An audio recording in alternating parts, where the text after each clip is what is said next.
this hostage situation that's taking place in Israel. Right now, the hostage situation has not released a single American citizen, but yet they're saying one thing coming out the side of their mouth when there hasn't been, not been a single one. Joe Biden's trying to act like he's for Israel while he's stabbing them in the back at the same time. Listen to Joe Scarborough as they try to talk up Joe Biden as if he's doing a great job because of his age. You see this? Now they're trying to play it. They're trying to play off on his age, trying to say his age is a good thing because he has experience. Listen to this stupidity. Said it before, I'll say it again. We've got a guy in there who's more equipped to do this and is more successful at doing this than any president since Bush 41. And there's a reason. Both of those guys, both of those men, both of those presidents got into office with decades of experience in diplomacy, and it makes a difference. A lot of people say Biden's age is a factor, and you're damn right it is. With his age in a great wisdom, way. Yeah. Experience. He's not afraid to put himself out there. He knows it all could fall apart, but he's got guts, and he's unafraid, and that's what makes him an effective negotiator, effective at diplomacy.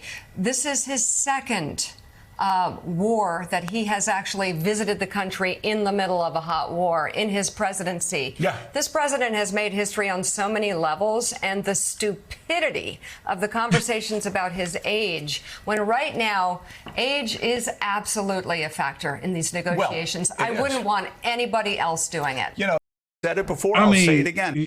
Y'all see this? I mean, of course, his age is a factor in all of this. I wouldn't want anybody else doing it. Joe Biden, you know what? He wouldn't be too old if he wasn't losing his mind. Because I've talked to women, I've talked to men that are a lot older than him, and they still have their mind. First of all, let me just say this. I have to say something because this just drives me crazy.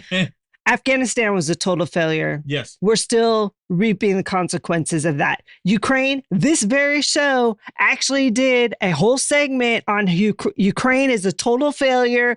We should stop spending money on it. And then they're applauding him for being a president of wartime. Give me a break. I just named two failures.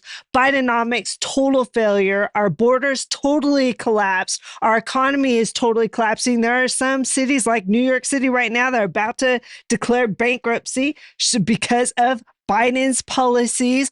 People, highest debt ever. You tell me, if his experience is so great, then why are we in such bad situation? And we're on the verge of going to World War III. Yep. We're on the verge of being in multiple conflicts. We're not on the verge. We're already involved in multiple conflicts. And these conflicts have been started off by the Biden regime. And it's actually not even Joe Biden. You know what's above Joe Biden? It's not even per se China. A lot of people keep thinking, well, China's the one driving Joe. Actually, it's the World Economic Forum. I've said this so many times. It's actually the World Economic Forum with this globalist agenda. And how do you tear down the world? This is what their goal is, to tear down the world. And they need conflict. The one thing that Biden's done successfully, and I will say this, is he's used his influence to make money for his family. That's what he's done, everybody. His years in Washington, he's made money for his family through his influence. Yeah. So, I don't know. Well, I got another one for you, Shannon. They won't ever report on that, though. They won't ever give him credit for that. No, they're not going to give him credit, man. Because actually, I've been saying this too. That the reason why I believe that Nancy Pelosi, Chuck Schumer, Jerry Nadler, and a whole lot of them, Mitt Romney, all of them have bank accounts in Ukraine, because Joe Biden was the example. He showed them the example. You keep saying that. Now, I keep saying it now. Look, one day, if it ever comes out that they had bank accounts connected to Ukraine, some kind of way, somebody knows. I'm still saying it. I don't have any proof of it, and I always make it clear. But I come to this, I'm like, my wheels get to turning, and I see what Joe Biden's done. It's like, it only makes sense. If you're a career criminal, why not do this? Well, listen to this one. Here's another one where they're trying to convince all of us that Joe Biden's doing a great job. Let's give credit where credit is due. President Biden and his team worked 24/7 with partners in the region to make sure that this release was possible and to set a framework through which we can see more hostages released. This is a president who is right now showing the American people what real leadership looks like. Let's get. Y'all see this? What real leadership looks like? Please help me.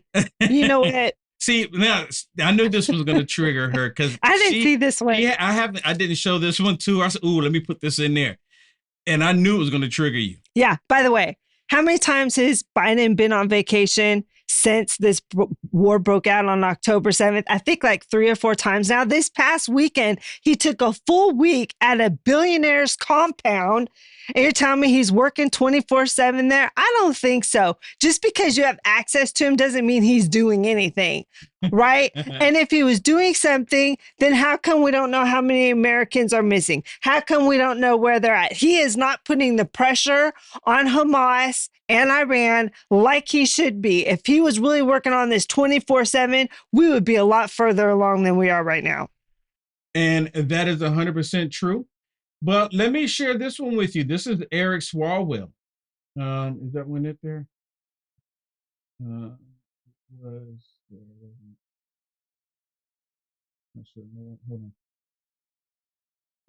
not sure what happened to my Eric Swalwell video. I thought I saw it. Because I want you to hear what Eric Swalwell says. Eric Swalwell, he's actually talking about Joe Biden as well.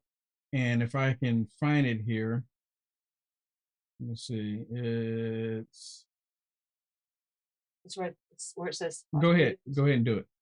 It's this one, right? Is that it? Yep, right here. Okay. Yeah, that's it there. Listen to Eric Swalwell. Now, you just heard the last guy, right? Talking about the hostages. Listen to what Eric Swalwell has to say. Now, remember, he's the one who had was it Fang Fang? Yum Yum? Remember? The Chinese spy, and then she ended up getting assassinated or something like that. But anyways, listen to what he says about Joe Biden and these hostages. Would you like to see the United States doing more to pressure Prime Minister Netanyahu to take more steps to reduce civilian casualties? Yes, and well, first, President Biden has done that. And I also like to step back when I see some of the heat President Biden is taking and think, what would the alternative be? If Donald Trump was reelected or if Donald Trump was president at this time, can you imagine what the scenario would be in the Middle East? It would probably be the United States and Israel in a World War III-like scenario with. So what are we currently in? Did y'all hear what he just said? If President Trump was in office, we'll be in a World War III scenario. Can someone please help me understand what scenario are we in right now? Someone help me understand that. This is exactly what I've been trying to relay to people. You know how I'm constantly saying that they'll do stuff over here, like put us in a World War III scenario, war with Ukraine and Russia, Iran and Hamas and Israel. But then they'll say, oh, but look, they're the ones doing it over there. Look, they're the ones doing it. People know it's true, know it's happening, but then they point the finger over there. He's essentially blaming President Trump for this World War III scenario. That's what he's essentially doing that. These people lie through their teeth and they're like it's nothing. Why? Because Satan is their father, the father of lies. Listen to him. It's like he actually sit there and said that. What the scenario would be in the Middle East. It would probably be the United States and Israel in a World War III-like scenario with Iran, Hezbollah, and Hamas. President Biden has not sent a single American into the conflict, but he is now pulling American hostages out of the conflict. We're supporting Israel. We're getting aid into the region. So far, we've held off other enemies of Israel and America. That's why President Biden was elected, and that's why I think he needs to be given, the room to negotiate, what is ultimately a resolution to this conflict. Are y'all hearing this? So we have sent military personnel to Israel. Yeah, what is he talking about? We have ships there of Israel.